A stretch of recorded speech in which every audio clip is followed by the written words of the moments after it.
Hey, so this is my second video, yay! And it's also late. That can be explained by vacationing.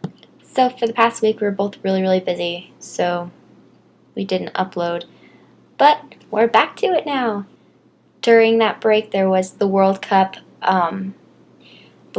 finals, and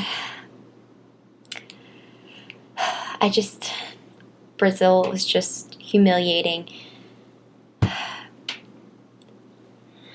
I was so disappointed. The amount of points we lost by was just so significant, and so the game was just awful to watch. We had some family over, close friends, so they count as family. They were Brazilian. One of them was crying. All the kids in the house were just like, oh my gosh, what are the adults even doing? It was bad. It was a bad day. Just thinking about the game, such a terrible day. That game it was embarrassing. It was embarrassing to watch. It was worse than Spain's loss to the Netherlands, I think it was. I don't know, but it was a really bad game, and it was worse than watching that. It was the worst game in FIFA history. That's not even an exaggeration. But the World Cup is over now, and I don't have to worry about Brazil failing so miserably again until Copa America, which is in 2016.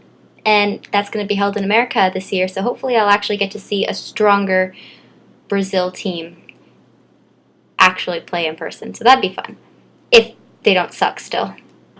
But anyway, in your last video you mentioned that Doctor Who was celebrating its 800th episode ever, and that's pretty impressive.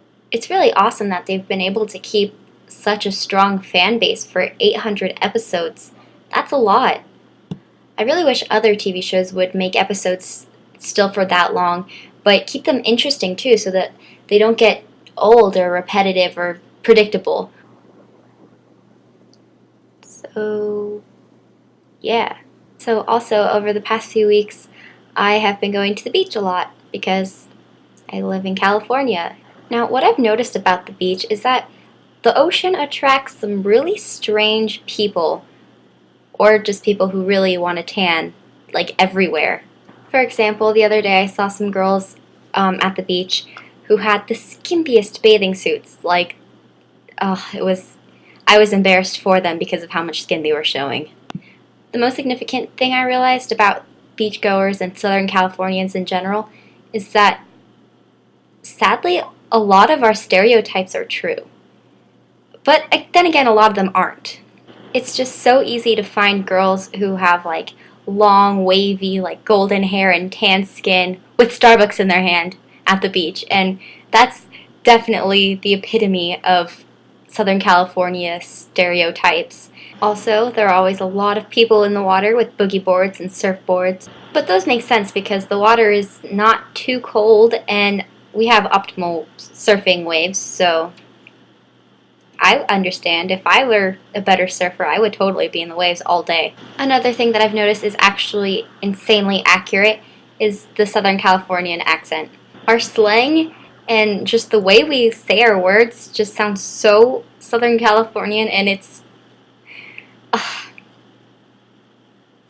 embarrassing how obvious it is and how impossible it is to escape getting the accent if you live here. The last one that I know is very true and accurate is the one about the freeways, how everyone just speaks in freeway and it's not even weird. I still don't even know how to navigate my town because I never go into town, ever. So I don't know the freeways yet either, but I will eventually because I am from Southern California. So that concludes my video. I forgot if we have a time limit or not, so you'll have to tell me if I made my video too long. But I'll see you when you post yours later this week, and don't forget to be awesome.